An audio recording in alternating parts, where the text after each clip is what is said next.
Бүгдээрээ сайн байцгаана уу? Энэ бол Деакт цувралын эхний бүлгийн 3 боосон 4-р ангийн товчлол юм. Эхний 2 ангийн холбоосыг тайлбар хийсгээс олоорой. 2011 онд Диди Планшер интернетээр идэвхтэй хандив цуглуулж байгаагаар 3-р анги эхлэх болсон.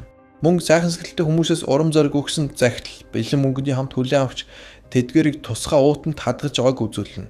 Gypsy ээжээсээ нууцаар шөнийн зугаалгаа өргөжлүүлсээр л байлаа. Одоо тэр зөвхөн нүүр бодолт биш, харин хэрхэн үнсэлцэх вэ гэсэн зааварчилгаатай бичвэр үзэж байна. Дараагийн хайлт нь охид бүсгүүчүүлж зориулсан косплей. Үүний дараа кадр солигдож ээж охин хоёр косплей сонирхчдын өдөрлөгт явахаар бэлдэж байгааг үзүүлнэ. Gypsy мэдээж Disney-ийн гүн шиг хувцалжээ. Уг нь тэр бэж болохыг маш их хүссэн ч Диди түүнийг үнсэлжинлийн хувц өмсөхийг ард бичсэн байна. Gypsy хэдийнэ 17 наст хүрсэн ч ээж нь түүнийг 15 та гэж хүн бүрт хотлол хэлнэ. Өсвөр насны хүүхдүүд хүмүүсийн өрөвдөх сэтгэлийг илүү ихээр татдаг аж. Охин ийм газар ирсэндээ хязгааргүй их баяртай байлаа. Шелли бас уг өдөрлөгт иржээ. Тэдний дэр бүлтэй Логан буюу нохоо зээх ирж мэдлэв. Шелли түүнийг Дидитэй хоёуланг нь үлдээж сэтгэнэх боломж олгон охиныг нь аваад явлаа. Нохоо зээхийн дүртэй залуу буюу Росс эмэгтэйд магтаал хэлж түүнийг илүү сайн таних мэдхийг хүснэ. Харин Диди тэр даруй түүнээс зугтаж ариун цэврийн өрөө рүү оров. Удалгүй Gypsy бас өөрийн нохоо зээхийг олж хараад түүн рүү очихоос өмнө мөрөө хил гаргаад авлаа. Охинд гутж худалдаж авах мөнгө байсангүй. Мөн хэмэл үсэнд ч бас мөнгө хүрэлцэхгүй байв. Гэхдээ ногоон өстэй худалдаж бүсгүй түнд чихмэл тоглоом бэлгэлэх бөгөөд Gypsy ийм тоглоомнуудаас хэдийнэ залхсан байлаа. Сахалтай залуу ухаантай харагдах гэж янз бүрийн юм ярьж охиныг хэдэн настайг асууна. Gypsy түнд таалагдах гээд 18 гэж хариулав. Ариун цэврийн өрөөнд Диди бүх нүүрний будгаа арилгалаа. Түүний төлөвлөгөөнд ямар ч эрэгтэй хүн байсангүй. Залуухан нохоо зэх Скот дөрөвдөө орд сагсуурхын зэрэгцээ хөгжлийн бэрхшээлтэй охинтой сэдэгнэн. Би урд өмнө хизэж ийм хөөрхөн үнсэлчэнтэй таарч байсангүй гэх мэтэр маяглж байв. Хосоод Делорио машин үдфэр очоод тэрэгэнцтэй хүүхэд гээд тэднийг оочргүй нэвтрүүлв. Gypsy-гийн амьдралын хамгийн романтик мөч тохиож байна. Залуу түүний гар дээр өргөж эргэлдүүлэн машин суужглаа. Үүгээр үзэгдэл солигдож 2015 он руу биднийг авчирна. Хэрэг гарсан Планшертын гэрийн гадаад цагдаа болон хөршүүдэн цугласан байх ба Шелли Диди шиг ийм сайхан сэтгэлтэй эмэгтэйд хэн муу зүйл хүсэж болох талаар эргэцүүлэн бодно. Түүний гівт ямар нэгэн эрэгтэй хүн байдаггүй байсан ч 4 жилийн өмнө Диди түүн рүү залгаад нэгэн залуугийн талаар асууж байсныг санаж ярьлаа. Үүний дараа эргээд 2011 онд бид очиж Диди танхимд буцаж ирээд охиноо хаасайгүй хайж эхлэв. Шелли түүнийг хамгийн сүүлд Скотттай хамт байхыг харсан гэдгээ хэллээ. Охиноо осмогцоо эмэгтэй тэв даруй түүнийг гэрлүүгээ авч явахар зэхэв. Скотт Gypsy-д Facebook-ээр найзлах санал тавьсан ч тэр ээжтэйгээ дундаа нэг хаягтай гэж хэллээ. Хөгшин нохоо зээх Росс энэ үед бүх сэтгэл хэцүүхээр Дидиг дэмжих хичээнэ. Гэвч залжин хатагтай зөвхөн олонний хөстэй газраас хурдан явж гэртээ охиноо цоожлоод бүгэх талаар бодож байлаа. Gypsy ээжээс оройн нүүрийнх нь аавтай хэрхэн танилцсан талаар сонирхож асуулаа. Гэвч Диди яриаг өөрчилж эрэгтэй хүн хизэж хаяад явж чадна. Харин ээж нь үргэлж хажууд нь байх болно гэж хэлв. Өөрөөр хэлбэл Gypsy-д эхийн хайраас өөр юу ч хэрэггүй гэж итгүүлэхийг оролдоно. Гэвч тэр шөндөө охин Скоттын түүнд ярьж өгсөн Jane Grey нохоо зээхийг үнсэж буй зургуудыг нууцаар үзэж байлаа. Facebook-т бүртгүүлэхдээ тэр өөрийгөө үнэхээр хэдэн настайгаа бодож эхлэв. Эрүүл мэндийн даахлын картанд 1901 он төрсөн гэж бичсэн тус тэр аль хэдийн 19 хүрсэн гэдгээ ойлгов. Gypsy орныхоо дэргэд зогсож унтаж буй ээж рүүгээ үзий ядсан харцаар хараад мөнгөтэй уултнаас $80 хосгоолов. Машиндаа шатхан авч байхдаа Диди охиноороо цай авчруулахар явуулав. Энэ боломжийг ашиглаа охин хосгаасан мөнгөөрөө нууцаар гар утас суддан авчээ. Тэр оройноос охин эчингүүрийн догтсоор сахалтай залуу руу мессеж бичиж найзлах санал тавилаа. Тэдний харилцаа үргэлжсээр сарын дараа гэхэд тэдний яриа хормын тухай яриа өрнөж эхлэв. Ээжтэйгээ харилцах үедээ түүний инээмсэглэл усан бүр хуурамч хүчилсэн болж байлаа. Нэг удаа Скотт түүнд тод улбар шар өнгийн хиймэл үс явуулав.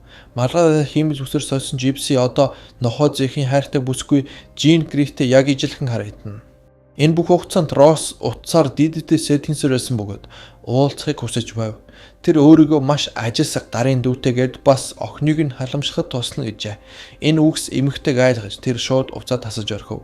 Нэг удаа хөрш Лейси Жипсиг ямар нэг зүйл бодож сэмхэн хөхрөн соохыг анзаарчээ. Тэгтэл өнөөх дүр эсгдэг охин хөрштөө мөрөөдлийнхөө ханх уг олсон гих нууцаа задлахаар шийдэв. Эмэгтэй хүн л олсон хон гайхуулах хэрэгцээ байдаг үзээ. Тэд хоёр хүүхэдтэй болох бөгөөд залуу түүнийг Канзас ч юм уу ямар нэгэн онцгой сайхан газар авч явна гэж хэллээ.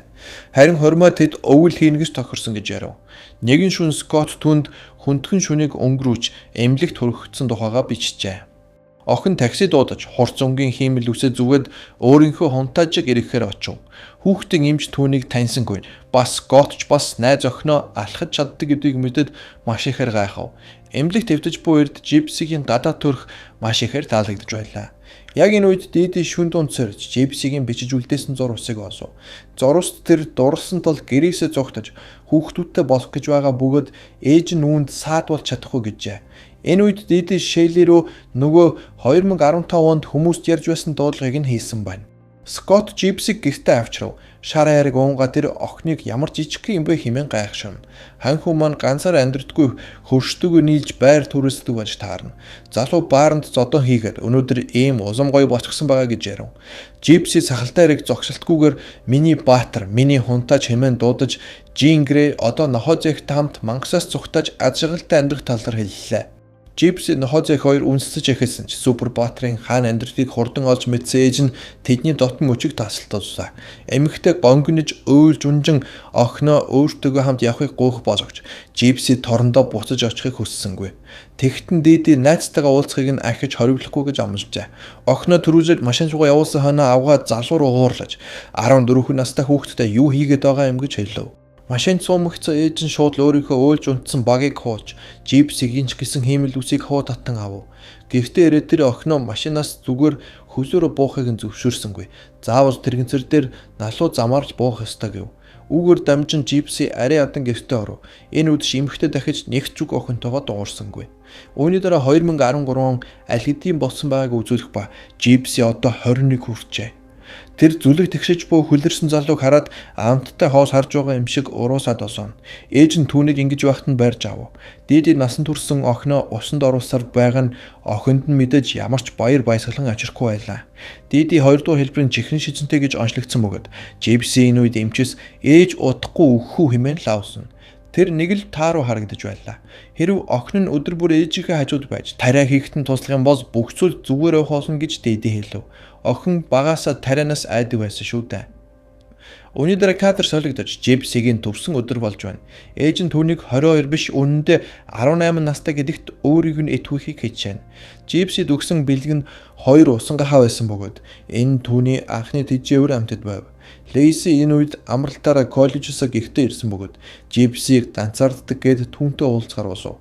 Лейси түүнд шинэ найз залуутай болсноо ярьсан бөгөөд түүнтэй интернетээр христийн шашинтнуудын болцооны сайтаас танилцсан гин. Үүнийг сонсон Жипси софтс хийж тэр сайтыг үзүүлж гээд маш ихээр сонирхож эхлэв. Энэ сайтын давуу тал нь яг ойролцоо байгаа хүмүүсийг харуулдаг дуршин. Жишээ нь тэнд нөгөө өвс тайрж байсан хөлөрсөн залууч байж байлаа. Диди рүү хуучин нөхөн залгаж төрсөн өдрөөр нь охинтойгоо ярихыг хүссэн ч эмэгтэй уурлаж уцаа таслав. Энэ дуудлагын араас шууд эмнэлгээс үргэлжлүүлэн залгаж энэ 7 хоногт Жипси чихний сувгта хагалгаа хийлгэх ёстой ч тэр 18 нас хүрсэн тул одоо иймэрхүү эмчилгээ хийлгэхэд өөрөө зөвшөөрлөх ёстой болсон байна. Ээж нь өөрөө охиныхоо өмнөөс шийдвэр гаргаж байхын тулд охин нь өвчтөйгээд асран хамгаалагчийн үүргээ сонгуулах ёстой байв. Ээж нь охид дээр ирээд залуучууд ярин суугааг сонссон ба хөршийн охиныг явангут охиноо оруулаад хашгирч харлаа. Чи залуус бодоход хэтэрхий эствэн гэж тэр уурсан. Охин ээжтэй мэддэхгүй мөнгө хулгайлах арга олсон нь тэр өдөр бүр багаар хулгайч ганц эвэрт дотроо хийж нууж байгааг үзүүлв. Диди Жипситэй хамт хуульчдаар ирлээ. Хэрэг тэр охиныхоо хууж ясны асран хамгаалагч болохыг хүсвэл хөндлөмгийн эмч оншийг нь баталгаажуулах ёстой бөгөөд шүүх хурлоос мэж хэлв. Хуульч охиноос юм асуухад ээж нь гарыг нь чанга атгаж зөв хариулуулж байсан юм. Хэдэн асуулт асуужихаа дараа хуульч би шийдэхгүй шүүгч охин өөрөө биедан шийдвэр гаргаж чадах үгүй гэдгийг тогтооно гэв. Диди энэ үед охиноо 7 настай хүүхдийн оюун ухаантай гэж хэлв. Ийм зүйл сонссон охин тэр даруй уурандаа туузааныхаа нүдийг таслан аллаа. Гэвч охин өөрийн эрүүл мэндийн талаарх асуултуудад маш ухамсартай хариулж чадж байсан тул Диди асран хамгаалагчийн эрхээ сонгуулах нь худлаа босох шинжтэй бодоод ирсэнд тэр маш их сэтгэлээр унав. Эмэгтэй бие эвгүрхэж массажын сандал дээр суугаад амрах зур Жипсийн хооронд нь нууцаар цуглуулсан мөнгөөрөө өөртөө ноутбук худалдаж авч амжлаа. Охин баригдахгүй тулд маш хурдан машин дээр очин ноутбукээ хайрцагнаас нь гаргаж сандалд ор нуугаад хайрцаг харин хогийн савнд хаяв. Хүсснээрээ цахим орчинд нэмрэх боломжтой болсон охин шөнө нөгөө Христийн шашинтуудын болзооны сайтад хар хиймэлүүтэй зураг оруулж бүртгүүлв. Маргааш нь Лейси ээжтэйгээ хэрэлдээд гэрээсээ гарч байхад нь Диди Жипси хоёр дүүнтэй таарлаа. Диди ийм л яг Лейси дээр очиж охинтой нь харьцаа бол гэж загинахад яг тохирсон мөчөөн гэж үзээд очлоо. Хоёр үг хийсэн даруйда үнэн худлан мэддэхгүй эмэгтэй ухаан алдаг өнөө. Тэгтээ ухаан ороод охиноо өөрөөсөө огт толдоосох хүсдэггүй байгаа бөгөөд хамт кино үзсэн ч дотны үйл явдлын хэсгүүдээр нүдийг нь тагилж байлаа. Болзооны сайтад ганцхан хоногийн дотор Жипси рүү 10 залуу бичсний дотор нөгөө өвс хаддаг залуу байх бөгөөд өөрийн нууц зургаач илгээсэн байсан юм. Охин Ник гих сонин чоологтой залуутай чаалж эхлэв. Ник охиныг гүнж гэж дуудан яг зөв байнд нь онож тэд маш хурдан хэл амаа олцов. Диди асан хамгаалах эрхийн оронд итгэмжлэл авч олсон гэдгээ хуйчаас олж мэдэв. Гэхдээ Жипси ч бас үүнд гарын өсөг зурх ёстой. Энэ хооронд охин Никтэй видео дуудлагаар харилцдаг болсон байгааг үзүүлв. Залуу охины бүтэн бие үзүүлж гэхэд Жипси татгалзаж өснө хүртэл өөрийнх нь ус биш тэрэгцэс дээр сууж явдаг гэж үнэнээ хүлээлээ. Энэ мэдээж залуу огт гайхшруулсангүй. Ник өөрийгөө хэд хэдэн хуваагдмал дотоод хүнтэйгээс бачна. Ник бос гэрэл тасна. Харин харанхуй тасна Виктор гэдэг цус орогч байдаг гэж ярив. Диди шуудангаар итгэмжлэлээ хүлээн авсан. Тэр биеийн муу байгаа дүрээс гэж Жипсид шоронд байхдаа бусдад хотолуулах шахаж байснаа ярьж өгнө. Тэдний байн хулгай хийж худал хэлж байсныхын төлөө охиныг бас маш амархан шоронд хорж байсан. Бүх хэрэгт Жипсиг буруутгах нь хэмээн сүрдүүлв. Ингэхгүй байх цор ганц арга байгаа нь Жин цаасан дээр л гарын үсгээ зурх ёстой. Тэгвэл бүх зүйл хуучнараа үлдэж хэн ч шоронд орохгүй гэв. Айд сүрцэн охин ножимс туслуулсан байж итгэмжлэлт гарын үсэг зурлаа.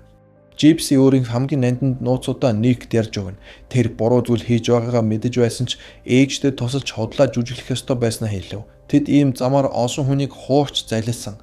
Охин ээжтэйгээ энэ худал хуурмгаараа бат холбогдсон гэж ярьж өгсөн юм.